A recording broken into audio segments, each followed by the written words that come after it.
Here is a look at some hybrids that I'm working on. I finally had an opportunity to have some time in the plant room and to sort of organize things. Now, these are plants from a cross of the Optimara EverGrace. It's a space violet, so it has ruffled foliage, and I will include a picture of that plant here.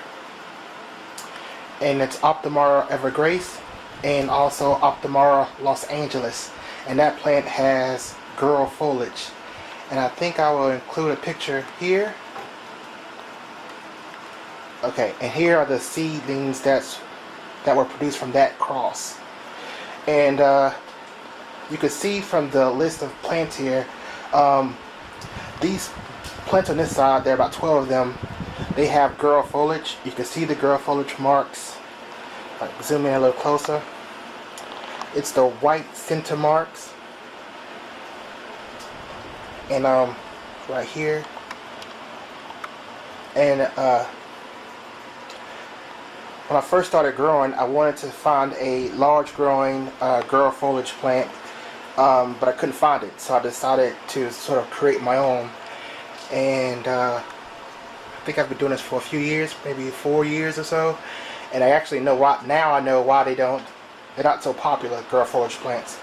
Because if you compare the girl plants here and the standard plants here, plain leaf plants, the regular leaf plants, so sometimes call them boy leaf plants. The plants here are larger, and these are from the same cross. And let's look at this plant here. It's larger, and the foliage is more manageable compared to the girl foliage plant here. And see how they're all sort of crinkled up a little bit? That's a good one. Has nice symmetry. This one here, they tend to bunch up. That's usually the standard of the girl plants. And while as the regular plants here, they're larger, they come into bloom faster, and the foliage is a little bit more manageable. Oh, my feet. So yeah. Now I stopped hybridizing for girl foliage because I realized after doing it I didn't like them that much. But so I don't know why I'm growing out 12 of them right now. Just to see what I come up with, but I'll probably end up giving them away or trashing them. Because I actually do prefer the larger growing plants like this. So, and these are about to come into bloom. I think, judging for the parents, they should be purples and fuchsia colored blossoms. And we shall see. And the girl plants usually come into bloom about 4 to 6 weeks afterwards, and none of these are in bud right now. So that's a look at this cross. And so I am running out of space in my plant room, so I have to figure out what to do with them. And again, I could get about 6 plants of the regular leaves on this regular leaf plants on this in this area, and I can fit 12. The girl plants usually grow a little smaller, but I still have to make space for them on my plant room. So that's a look at the plants from this cross. Here is a look at my Clackamas plant hybrids. And this is from a cross of what I'm calling Clackamas 1. And I'll include a picture of it here.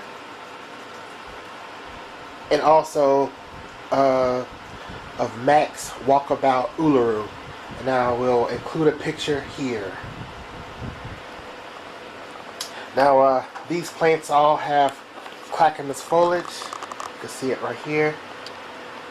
See how the veining of the foliage is compared to the plain leaf versions. And for the sake of comparison, here's the girl leaf plants right there. And this is the first bloom. Most of these plants will all have purple or some sort of lavender type blossom. So, but again, the point was to try to grow some large growing Clackamas plants. Typically the foliage types produces small plants, and I wanted to get some larger ones. So here are the Clackamas plants.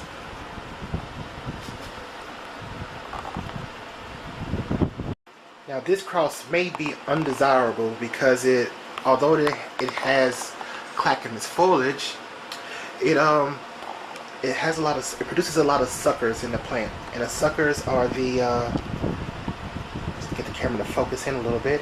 They're the part here between the foliage.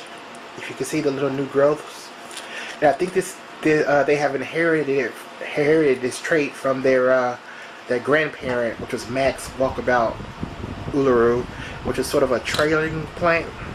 And so while the Clackamas foliage is nice on it, a lot of them, practically all of them, have this sort of sucker habit.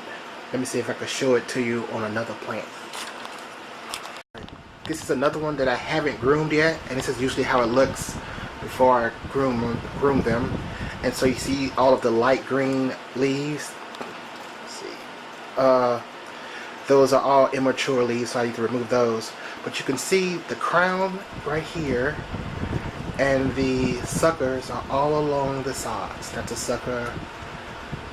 All these are suckers. You can really see them right there. That's a problem.